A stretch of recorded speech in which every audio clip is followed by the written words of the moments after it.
পাকিস্তান যেতে লাগবে না আর ভিসা, ভারতের গাত্রদাহ শুরু। পাকিস্তান যেতে আর লাগবে না ভিসা, এই ঘোষণা আসতে শুরু হয়ে গেছে প্রতিবেশী ভারতের গাত্রদাহন। সম্প্রতি ইসলামাবাদে অনুষ্ঠিত এক উচ্চ পর্যায়ের বৈঠকে পাকিস্তান ও বাংলাদেশ একমত হয়েছে।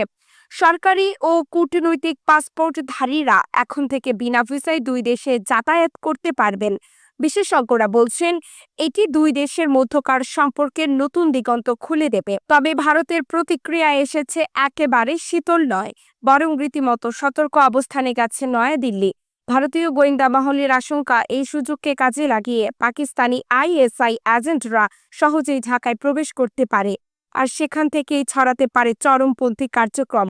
নিরাপত্তা বিশ্লেষকদের একাংশ বলছে, বাংলাদেশ যদি পাকিস্তানের সঙ্গে আরও ঘনিষ্ঠ কূটনৈতিক মেলবন্ধনে যায়, তবে আঞ্চলিক রাজনীতির ভারসাম্য বদলে যেতে পারে। ভারত এই চুক্তিকে দেখছে সন্দেহের চোখে, বিশেষ করে সীমান্তবর্তী রাজ্যগুলোর নিরাপত্তা ঝুঁকির কারণে। অন্যদিকে পাকিস্তান ও বাংলাদেশ ঘোষণা করেছে, এ চুক্তির আওতায় দুই দেশের মধ্যে হবে তথ্য বিনিময়, পুলিশ প্রশিক্ষণ এবং মানব পাচার রোধে যৌথ পদক্ষেপ।